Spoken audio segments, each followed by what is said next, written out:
মরি বাংলা ভাষা, এই লাইনটির সঙ্গে হয়তো অনেকেই ভীষণভাবে পরিচিত। বাংলা, মাতৃভাষা বাংলা।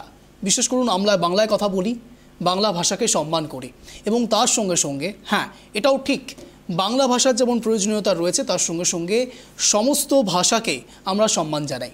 কিন্তু তার মানে এটা নয় যে বাংলা ভাষাকে কেন্দ্র করে শুধুমাত্র ভাষা কেন্দ্রিক একটি আন্দোলন একদিন এমন পর্যায়ে এসে দাঁড়াবে যেখানে ভাষার থেকেও বড় হয়ে দাঁড়াবে শুধুমাত্র নিজস্ব স্বার্থ চরিতার্থ।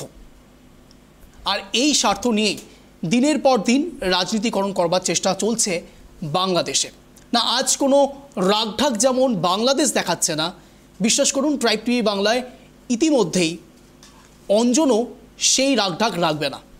নমস্কার, আমি অঞ্জন, আপনারা দেখছেন ট্রাইব টিভি বাংলা। এই মুহূর্তে যে বিষয় নিয়ে আজ আগামী 1 ঘন্টায় আলোচনা করব তা হলো মৌলবাদীদের একের পর এক আক্রমণ এবং তার সঙ্গে সঙ্গে মৌলবাদীদের উত্থান নিয়ে ইউনূসের চুপ থাকা, স্পিক টু নট। এর জেরে বাংলাদেশে একের পর এক সনাতনী হিন্দুদের ওপর অত্যাচার চলেছে, অস্বীকার করার জায়গা নেই। সনাতনী হিন্দুদের ওপর যেভাবে প্রভাব ফেলছে এই মৌলবাদীরা, না এনারা কখনো ইসলাম কিংবা হিন্দুদের পছন্দ করেন না, এসবের মধ্যে আমরা যাচ্ছি না। আমাদের মূল কথা, এরা আততায়ী, এনারা দুষ্কৃতী। তার কারণ সাধারণ মানুষের ওপর যারা অত্যাচার করে তাদের কোনো ধর্ম হয় না, তারা একটাই পরিচয় নিয়ে বাঁচতে পারেন, তা হলো দুষ্কৃতী, দুষ্কৃতী, দুষ্কৃতী। আর তাদের শেষ অবশ্যই হবে। মাথায় রাখবেন, আজ আগামী 1 ঘন্টায় অনেক এমন কথা উঠবে যা হয়তো তিক্ত, খারাপ লাগতে পারে, কিন্তু বিশ্বাস করুন বলতে আমাকে হবেই।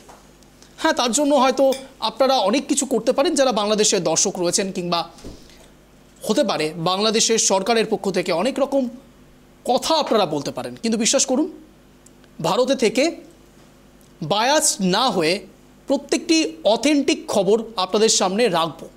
অনেকগুলো তথ্য রয়েছে, তার আগে বিশেষ প্রতিবেদন আপনাদের সামনে রাখছি। কেন বলছি আরেকটু ক্লিয়ার হবে, দেখুন। বাংলাদেশে মৌলবাদীদের উত্থান ক্রমেই তীব্র হচ্ছে। 5ই আগস্টের সরকার ভাঙা করার পর থেকে পরিস্থিতি আরও উত্তপ্ত হয়ে উঠেছে। অভিযোগ উঠছে ইউনূস সরকারের নীরবতায় মৌলবাদীদের শক্তি বৃদ্ধি পাচ্ছে। সম্প্রতি একটি ভয়ঙ্কর ছবি সোশ্যাল মিডিয়ায় প্রকাশ করেছেন বাংলাদেশি লেখিকা তসলিমা নাসরিন, যেখানে ধর্মীয় অনুষ্ঠানে এক ব্যক্তি অত্যাধুনিক স্বয়ংক্রিয় আগ্নেয়াস্ত্র নিয়ে উপস্থিত। এ নিয়ে উঠছে নানান প্রশ্ন, বিশেষত এই অস্ত্রগুলি কোথা থেকে এসেছে এবং প্রশাসনের ভূমিকা নিয়ে। তসলিমা নাসরিন তার পোস্টে প্রশ্ন তুলেছেন, বাংলাদেশি জিহাদিরা এখনও মারণাস্ত্র হাতে নিয়েই তাদের মিছিল ও মিটিংয়ে যাচ্ছে। ইউনূস আসিফ গ্যাং কি জিহাদিদের নিরস্ত্রকরণের কথা একবারও ভাববে? মনে হয় না। এই ছবি সিরাজগঞ্জের একটি ধর্মীয় অনুষ্ঠানের, যেখানে রাসূলের 43তম বংশধর শায়েখ নাসির বিল্লাহ আল মাক্কি উপস্থিত ছিলেন। ওই অনুষ্ঠানে একজন ব্যক্তির হাতে অত্যাধুনিক স্বয়ংক্রিয় অস্ত্র দেখা যায়, যা সাধারণত জঙ্গিদের কাছে পাওয়া যায়। এই ঘটনাটি সরকারের অযোগ্যতা ও প্রশাসনের নিষ্ক্রিয়তার প্রতি তীব্র ক্ষোভ সৃষ্টি করেছে। শায়েখ নাসির বিল্লাহ আল মাক্কি নিজেকে রাসূলের বংশধর বলে দাবি করেছেন এবং কোনো সরকারি অনুমতি ছাড়াই হেলিকপ্টারে সিরাজগঞ্জের মাঠে এসে নামেন। এই ঘটনা থেকে স্পষ্ট প্রশাসন সম্ভবত তার বিরুদ্ধে কোনো ব্যবস্থা গ্রহণ করেনি। তসলিমা নাসরিন এই ছবি প্রকাশ করে দেশের পরিস্থিতি নিয়ে গভীর উদ্বেগ প্রকাশ করেছেন এবং ইউনূস সরকারের ভূমিকা নিয়ে নতুন করে প্রশ্ন তুলেছেন। Bureau report, tribe TV Bangla.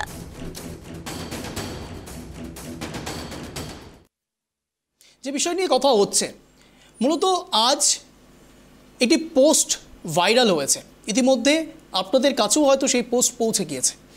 ভালো করে খেয়াল করুন, ট্রাইব টিভি বাংলায় সেই ছবি আপনাদের সামনে। ফিসারকে বলবো একটু থামাতে। তসলিমা নাসরিন তিনি লিখছেন, সরাসরি বাংলাদেশের ইস্যুকে কেন্দ্র করে লিখছেন, যেখানে একজন ব্যক্তি স্পষ্টত তিনি লিখছেন, বাংলাদেশি জিহাদিরা এখন মারণাস্ত্র হাতে নিয়েই তাদের মিছিল মিটিংয়ে যাচ্ছেন। আমি এই লাইনটিকে আরও একবার আপনাদের সামনে পড়ে শোনাবো, তার কারণ এই লাইনটি অত্যন্ত গুরুত্বপূর্ণ। বাংলাদেশি জিহাদিরা এখন অস্ত্র হাতে বাংলাদেশের ময়দানে ঘুরছেন। আমি আরও একবার বলবো চালাতে, সেটা বাংলাদেশি জিহাদিরা এখন মারণাস্ত্র হাতে নিয়েই তাদের মিছিল মিটিংয়ে যাচ্ছেন ইউনুস আসিফ গ্যাং কি জিহাদিদের নিরস্ত্রীকরণের কথা একবারও ভাববে? মনে হয় না। না, এই প্রশ্নটা তুলেছেন তসলিমা নাসরিন। আপনাদের জানিয়ে রাখি, বাংলাদেশ প্রসঙ্গে আজ কথা বলার পেছনে অনেকগুলো কারণ রয়েছে এবং আমরা বিশ্বাস করি এই মেসেজ বাংলাদেশ অবধি পৌঁছবে। একের পর এক ঘটনা ঘটছে বাংলাদেশে এবং একজন দায়িত্বপ্রাপ্ত সাংবাদিক হিসেবে ভারত থেকে বাংলাদেশে সেই সব সাংবাদিকদের হয়ে আওয়াজ তুলছি আমরা, যাদেরকে অকপট খুন করা হচ্ছে শুধুমাত্র তারা সত্যি খবর তুলে ধরছেন বলে।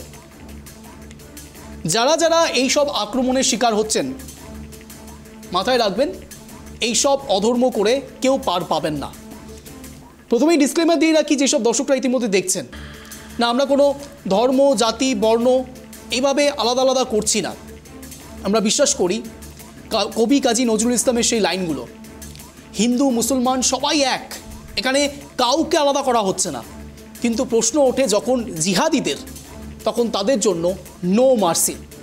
I repeat, no mercy. তার কারণ দুষ্কৃতীদের কোনো রং হয় না, কোনো ধর্ম হয় না। একের পর এক যে ঘটনাগুলো ঘটছে তাদেরকে নেহাত দুষ্কৃতী ছাড়া আর কিছু বলা যায় না। এনারা কারা? যারা এইভাবে প্রকাশ্যে গাদা বন্দুক হাতে মিটিং মিছিলে যাচ্ছেন, কিন্তু ইউনুস সরকার স্পিকটি নট, কিচ্ছু বলছেন না, তিনি যেন কিছু দেখতেই পাচ্ছেন না। আচ্ছা ইউনুস বাবু, যদি সত্যি আপনি কিছু দেখতে না পারেন, শুনতে না পারেন, তাহলে সরকারটা চালাচ্ছেন কেন? অন্তর্বর্তীকালীন সরকার আপনি চালাচ্ছেন, আপনি বলছেন বাংলাদেশকে এমন জায়গায় পৌঁছে দেব যেখানে বাকি দেশ তাদের দিকে তাকিয়ে থাকবে, এক্সাম্পল সেট করবেন আপনি। এই এক্সাম্পল, বাংলাদেশের এই এক্সাম্পল সেট করতে চাইছেন মিস্টার ইউনুস, যিনি চালাচ্ছেন সরকার। এইভাবে মিটিং মিছিলে প্রকাশ্যে সাধারণ মানুষকে আতঙ্কের মধ্যে রাখার নেপথ্যে কারণটা ঠিক কী? কার মদতে এই সব কাজ করছেন আপনারা?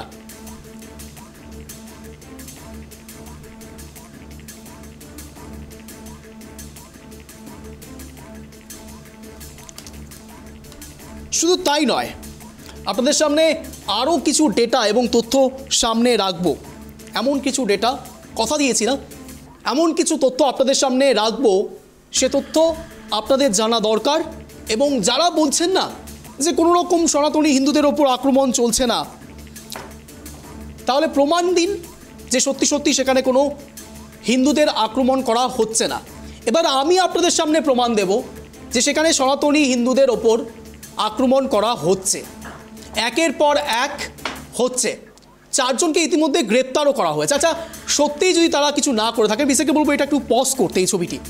আমি প্যানেল ডিসকাশনে আসবো, কিন্তু তার আগে কিছু গুরুত্বপূর্ণ তথ্য আপনাদের সামনে তুলে ধরা অত্যন্ত দরকারি। এই 4 জন ব্যক্তি, দুদিকে দুজন করে পুলিশ অফিসার দাঁড়িয়ে রয়েছেন, আর তার মাঝে 4 জন ব্যক্তি। এই 4 জন ব্যক্তির, যদি আমরা খুব ভুল না হই, আমাদের সূত্র মারফত পাওয়া খবর অনুসারে ধৃতদের নাম আলিম হোসেন। আমি জানি না এই 4 জনের মধ্যে কে আলিম হোসেন, কিন্তু এদের মধ্যে যে কোনো একজন রয়েছেন যিনি আলিম হোসেন, বয়স মাত্র 19 বছর, সবে সাবালক হয়েছে। ইমরান হোসেন, বয়স 31 বছর। সুলতান আহমেদ রাজু, বয়স 20 বছর। শাহজাহান হোসেন, বয়স 20 বছর। আমি ইমরান হোসেন বাদ দিলে আলিম হোসেন, সুলতান আহমেদ রাজু এবং শাহজাহান হোসেন, এই 3 জনের বয়স দেখে চক্ষু চড়ক গাছ হয়েছে আমার। তার কারণ এনারা সবে সাবালক হয়েছেন, 18 থেকে 20-তে এসে পৌঁছেছেন। আমার প্রশ্ন, এনাদের মদতটা দিচ্ছেন কারা? এদের এতটা বাড়বাড়ন্ত কি করে বাড়ছে? এনারা ঠিক কিসের মদতে দিনের পর দিন এইভাবে সনাতনী হিন্দুদের আক্রমণ করে যাচ্ছেন? এনারা আদতেও কোনো ধর্মের হতে পারেন কি? আচ্ছা, যারা দর্শকরা এই মুহূর্তে দেখছেন তারা বলুন তো ভেবে, এনারা সত্যিই কোনো ধর্মের হতে পারেন? যারা বেছে বেছে সনাতনী হিন্দুদের ওপর আক্রমণ করছেন, বেছে বেছে সাধারণ মানুষের ওপর আক্রমণ করছেন, এনাদের কোনো ধর্ম হতে পারে কি? অন্তত এখানে বসে থেকে, না ঠান্ডা করে শুধু বসে থাকার জন্য বলছি না, গ্রাউন্ড রিপোর্টও আপনাদের সামনে রাখার চেষ্টা করব। কারা কারা কি ভাবছেন, সাধারণ মানুষ কি ভাবছেন, বাংলাদেশের এই প্রভাব ভারতবর্ষেও এসে পড়ছে। বিশ্বাস করুন, ট্রাইব টিভি বাংলা থেকে আপনাদের প্রত্যেককে মেসেজ দেওয়ার চেষ্টা করছি, হিন্দু মুসলমান আলাদা আলাদা নয়, যারা করবার চেষ্টা করছেন তাদেরকে ডিটেক্ট করুন, তাদেরকে খুঁজে বের করুন। তার কারণ এই ঘটনা, এই নজির ৭১-এর সময়কে আরও নতুন করে উস্কে দিচ্ছে। 2024-এ দাঁড়িয়ে কি করে হিন্দু মুসলমানের ভেদাভেদি হচ্ছে এবং সেখানে বারবার সনাতনী হিন্দুরা বিভিন্ন রকমভাবে আক্রমণের শিকার হচ্ছেন। আমি ঠিক এই বিষয় নিয়েই প্যানেল সেশন শুরু করব। আগামী 1 ঘন্টা জানার চেষ্টা করব আমার সঙ্গে যারা যারা থাকবেন তাদের রিয়াকশন ঠিক কী না আছে। শুধু প্যানেল শুধুমাত্র ডিসকাশন হবে, সেখানে বিতর্ক চেষ্টা করব কম করবার। তার কারণ ঘটনাটা ভারতের নয়, ঘটনাটা বাংলাদেশের। তার আগে আরেকটি ডেটা আপনাদের সামনে রাখছি। দেখুন, 6 আগস্ট 2024 ঢাকার ইসকন মন্দিরে হামলা। বাংলাদেশে হিন্দু মন্দিরে হামলার প্রধান ঘটনাগুলো আপনাদের সামনে রাখছি। 12 আগস্ট 2024 মেহেরপুরে ইসকন মন্দিরে হামলা। Next slide. 3রা অক্টোবর কুমিল্লা জেলায় দুর্গা প্রতিমায় হামলা। Next slide. 11ই অক্টোবর চট্টগ্রামে দুর্গাপুজো মণ্ডপে বিশৃঙ্খলা। 2024-এর ঘটনা আপনাদের সামনে রাখছি। 11ই অক্টোবর আরও একটি ঘটনা ঘটেছিল, সাতক্ষীরার যশোরেশ্বরী কালী মন্দির থেকে মুকুট চুরি হয়ে যাওয়া। Next slide. 12ই অক্টোবর ঢাকার তাঁতি বাজারে পূজা মন্দিরে হামলা। 2024-এর ঘটনা সামনে রাখছি আপনাদের। 7ই ডিসেম্বর ঢাকার ইসকনের নামহাট্টা কেন্দ্রে হামলা। এরপরে প্রত্যেকটি ঘটনা আপনারা জানেন, একের পর এক সনাতনী হিন্দুদের ওপর আক্রমণ, বেছে বেছে সনাতনী ধর্মে হিন্দুদের আক্রমণ এবং মন্দিরে বারবার করে বারংবার যারা এই হিন্দু ধর্মে বিশ্বাস করেন তাদের ধর্মে আঘাত করা। এটা রাজনৈতিক কোনো বিশ্লেষণ হতে পারে কি, নাকি ধর্মের আঙিনায় নতুন করে অন্য কোনো তথ্য সামনে রাখার চেষ্টা চলছে বাংলাদেশে? আর ইউনূস সরকার একবার ভালো করে দেখুন, বাংলাদেশে হিন্দু জনসংখ্যা, বাংলাদেশের মোট জনসংখ্যা 17 কোটি, যদি আমি খুব ভুল না হই 17 থেকে 18 কোটির মাঝেই তাদের জনসংখ্যা। হিন্দু জনসংখ্যা কত? 1.3 কোটি, 1.3 কোটি। আচ্ছা, গোটা একটি সমুদ্রের মধ্যে 1 ঘটি জলের মতো হয়ে গেল না? আচ্ছা, এনাদের ওপরও অত্যাচার করা যায়? আমার এখনও স্পষ্ট মনে রয়েছে। আমি কেন বলছি হিন্দু মুসলমান আলাদা নয়, আমি কোনো পার্টির সমর্থনে বলবো না, কিন্তু যেটা সত্যি সেটা সত্যি আপনাদের সামনে রাখতে হবে। আইএসএফ বিধায়ক ভাঙড়, আপনারা জানেন, বিশেষ করে নওসাদ সিদ্দিকী, তাকে সবাই আপনারা চেনেন। তিনি বলছেন সংখ্যালঘুদের সেফ রাখা সংখ্যাগুরুদের কাজ হওয়া উচিত। চিন্তা করে দেখুন, তিনিও একজন ইসলাম ধর্মাবলম্বী, তিনি এই কথা বলছেন। তিনি বলছেন বাংলাদেশে যদি সত্যি সত্যি কোনো সংখ্যালঘু এইভাবে আক্রমণ শিকার হচ্ছেন আক্রমণের, সেই সব ব্যক্তিকে সেফটি অ্যান্ড সিকিউরিটি দেওয়ার কাজ সংখ্যাগুরুদের। এরকম মন্তব্য করছেন ভারতে থেকে একজন ইসলাম ধর্মাবলম্বী মানুষ। যারা ওপারে দেখছেন টিভির পর্দায় আমাকে, তাদের মধ্যে যদি সত্যি বিন্দুমাত্র বাংলাদেশের সেই সব জিহাদি যারা এই কাজগুলো করছেন তাদের উদ্দেশ্যে বলছি, হ্যাঁ আপনাদের উদ্দেশ্যেই বলছি, সামলে যান, না হলে বিপদ আসন্ন। মাথায় রাখবেন, আপনারা গাদা বন্দুক হাতে তুললে সাধারণ মানুষের মার অনেক ঊর্ধ্বে। আমি ঠিক এই বিষয় নিয়ে প্যানেল ডিসকাশনে আসবো। আমাদের সঙ্গে ইতিমধ্যে যারা যারা জুড়ে রয়েছেন, অনলাইনে জুড়ে রয়েছেন, ইতিমধ্যেই মাননীয় আলী হোসেন বিজেপি সমর্থক জুড়ে রয়েছেন, মাননীয় রতন বালা কংগ্রেস সমর্থক, আমাদের সঙ্গে স্টুডিওতে ইতিমধ্যেই রয়েছেন মাননীয় গৌরাঙ্গ চৌহান তৃণমূল সমর্থক, আমার সঙ্গে রয়েছে আমার সহকর্মী সত্যজিৎ পাল। আপনাদের চারজনকেই স্বাগত ট্রাইব টিভি বাংলায়। আমি সরাসরি জানবার চেষ্টা করব, আলীবাবুর কাছে যাওয়ার চেষ্টা করব। আলীবাবু, প্লিজ কিছু মনে করবেন, আমি হাত জোর করে ক্ষমা চেয়ে নিচ্ছি। আমি আশা রাখি আপনি হিন্দুদের আলাদা করে দেখেন না, মুসলমানদের আলাদা করে দেখেন না। আলীবাবু, এটাই কি আদতে ছবি হওয়া দরকার বাংলাদেশের এই ছবিটা কি সত্যিই কাম্য? একজন ব্যক্তি যিনি গাদা বন্দুক হাতে নিয়ে মিটিং মিছিলে পৌঁছে যাচ্ছেন এবং ইউনূস সরকার স্পিকটি নট, এটা হতে পারে?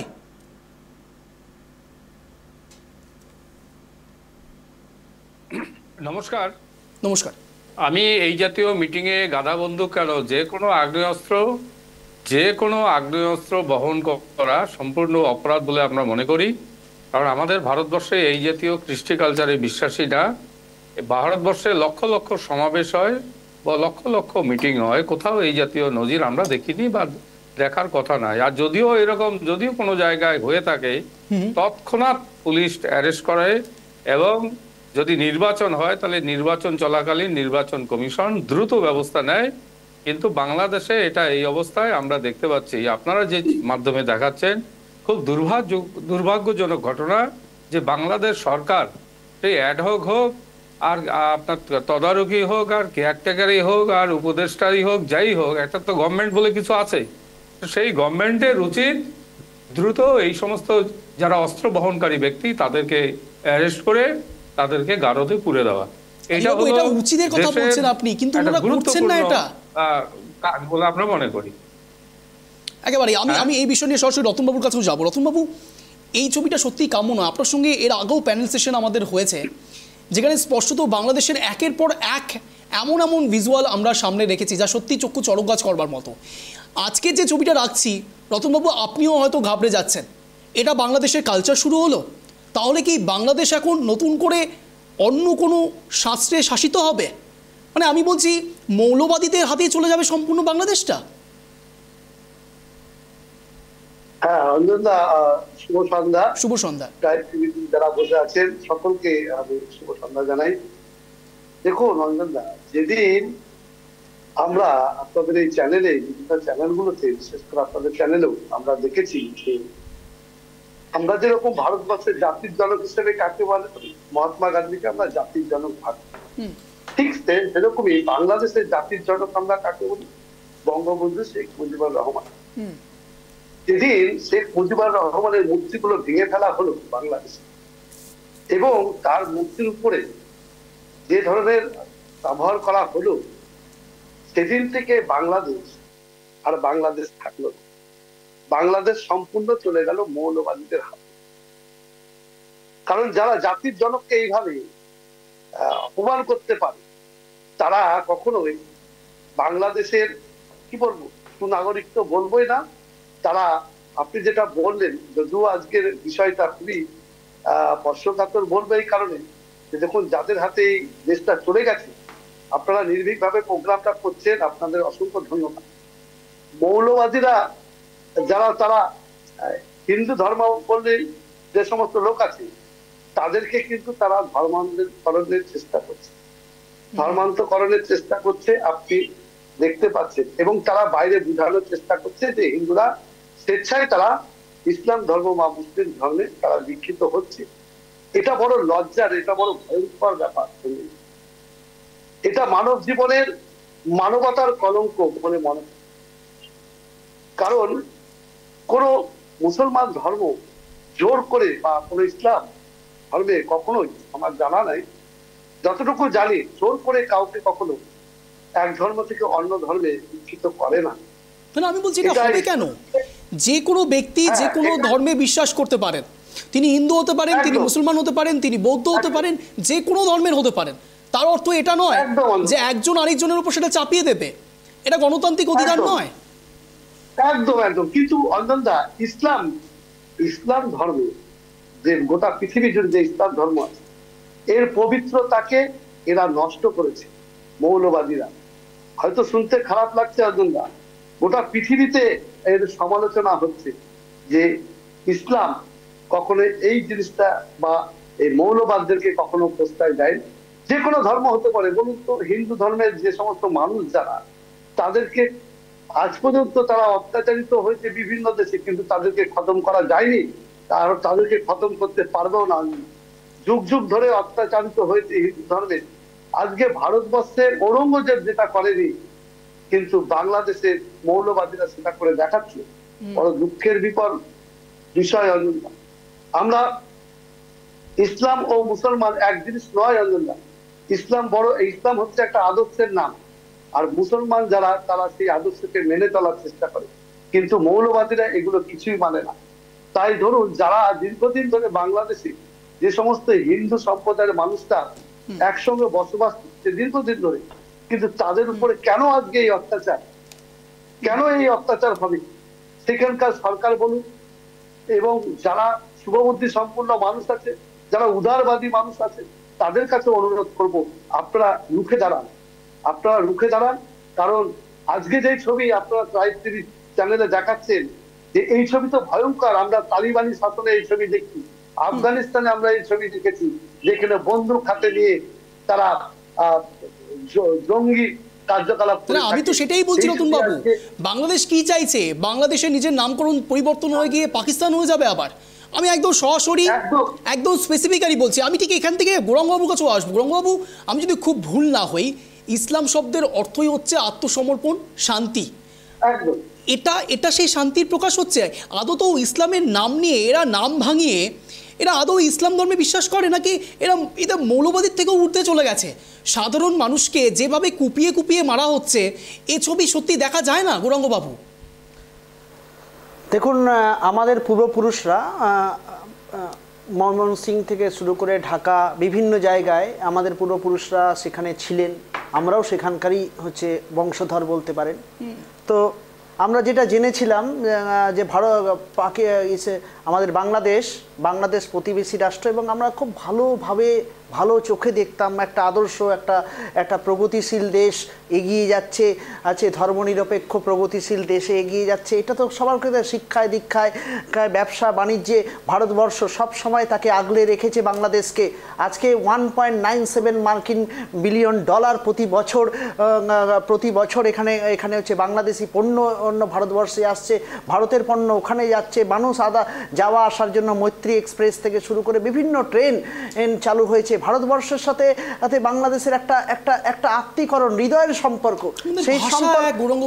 সেই সম্পর্ক, সংস্কৃতি এক, ভাষা এক, তারপরেও এরকম সেই সম্পর্ককে যারা নষ্ট করে দিতে চাচ্ছে, যে বহিরাগত শক্তি বাংলাদেশকে একসময় 1971 সালে বাংলাদেশকে সেভ করেছিল ভারতবর্ষ বিভিন্নভাবে যখন আক্রমণ হচ্ছিল, তাকে আজকে উন্নতির দিকে বাংলাদেশ চলে যাচ্ছে। আজকে 100 বছর বাংলাদেশটা পিছিয়ে গেল।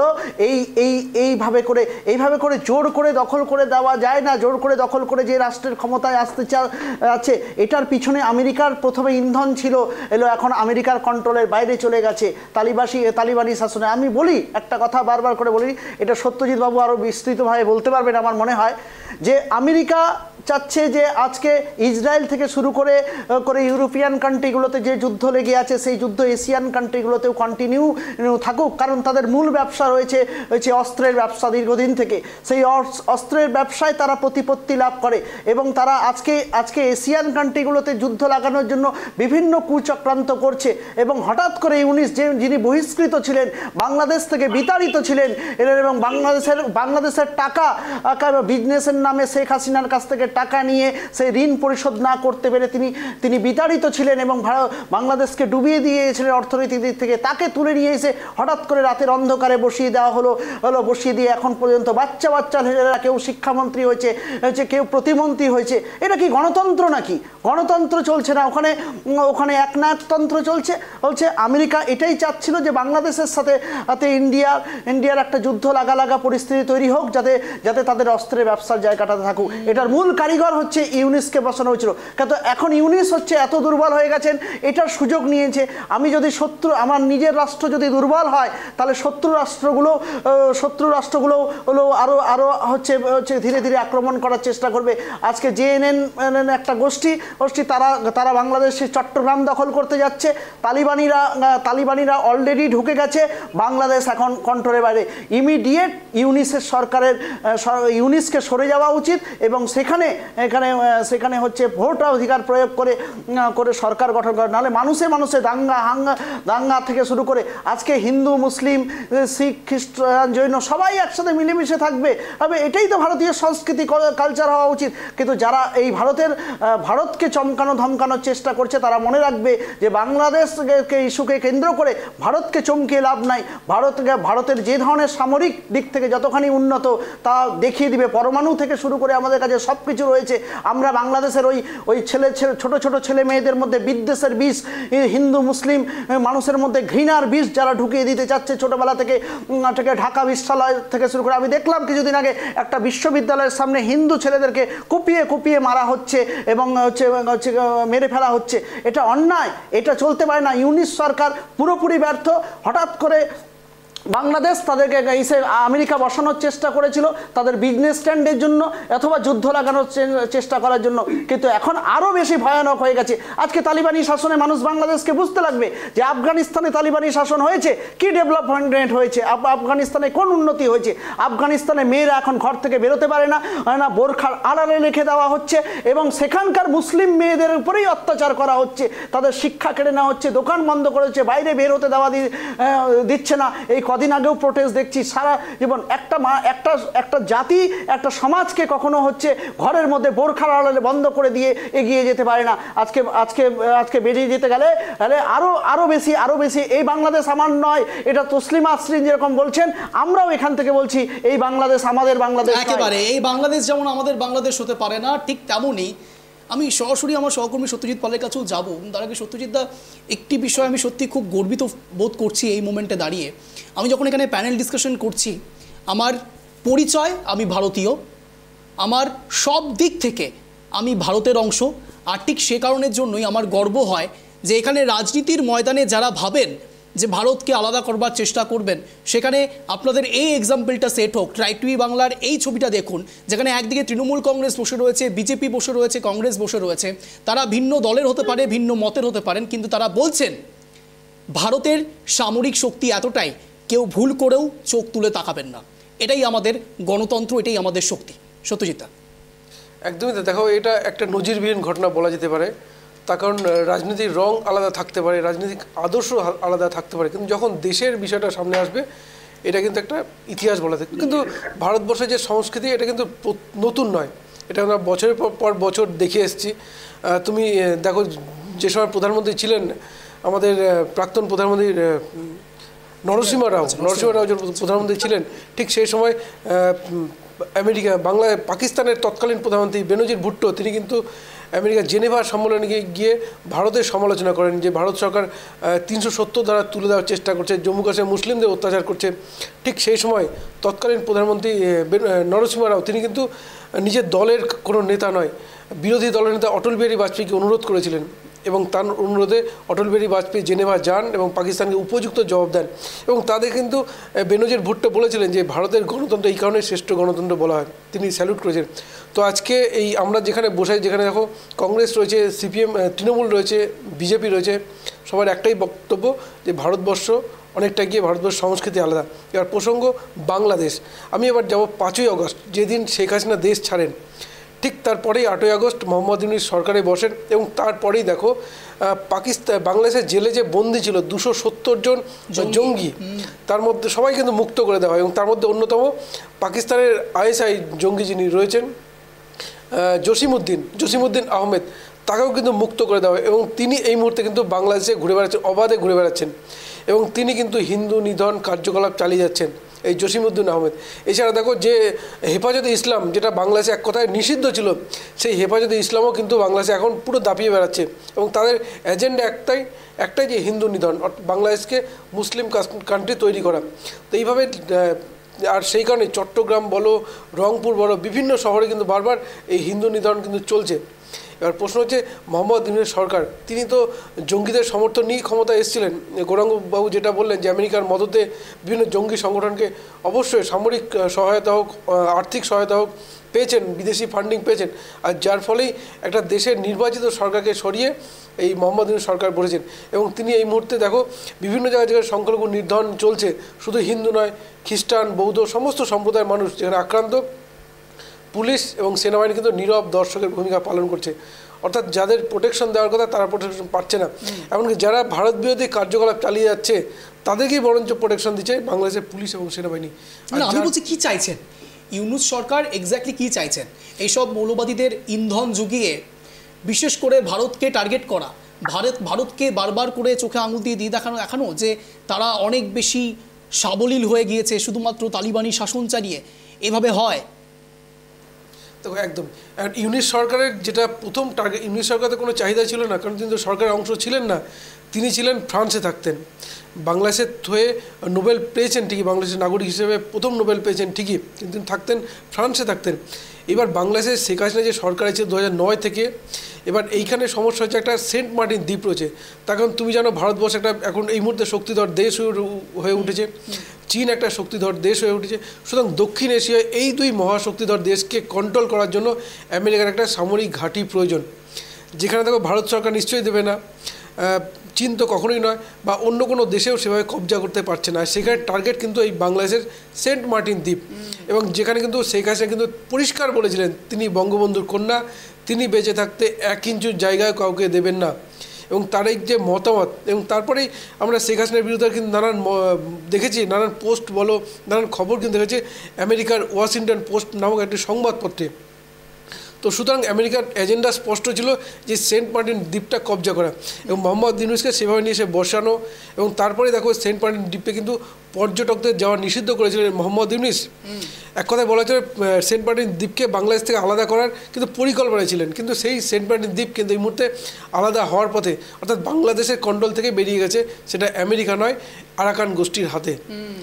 তো সুতরাং এই জায়গায় দাঁড়িয়ে বাংলাদেশ মায়ানমার সীমান্তে এই ঘটনাগুলো ঘটছে, আমি ঠিক এই বিষয় নিয়ে আসবো, কিন্তু তার আগে আপনাদের সামনে আরও একটি প্রসঙ্গ আনা অত্যন্ত দরকারি। যে কথা বলছিলেন আমার সহকর্মী সত্যজিৎ পাল, তিনি বলছেন যে আমেরিকার মদত শুধু নয়, গৌরাঙ্গ চৌহানবাবু সেই কথাই বলছেন, তারা বলছেন যে আমেরিকার পেছন থেকে নেপথ্যে একটি মদত ছিল সেন্ট মার্টিন দ্বীপ, তাদের মূল লক্ষ্য ছিল সেন্ট মার্টিন দ্বীপ। কিন্তু এই পর্যায়ে এসে আপনারা জানেন নবনির্বাচিত রাষ্ট্রপতি তিনি এই মুহূর্তে ডোনাল্ড ট্রাম্প, তার আগে জো বাইডেন, তিনি ইতিমধ্যেই তার স্টেটমেন্ট জানিয়েছেন বাংলাদেশের ক্ষেত্রে সংখ্যালঘুদের নিরাপত্তা দেওয়ার দায়িত্ব ইউনূস সরকারের, এবং তাদের নিরাপত্তা দিতে হবে ইউনূস সরকারে। আর এই এত কিছু যা যা ঘটনা ঘটেছে তার দায়িত্ব নিতে হবে ইউনূস সরকারকে। এই যাবতীয় বিষয় নিয়ে আবার আলোচনা পর্বে আসবো, কিন্তু তার আগে সময় এখন একটা ছোট্ট বিরতির, ফিরছি বিরতির পর কোথাও যাবেন না, দেখতে থাকুন ট্রাইব টিভি বাংলা, বাংলার আপন।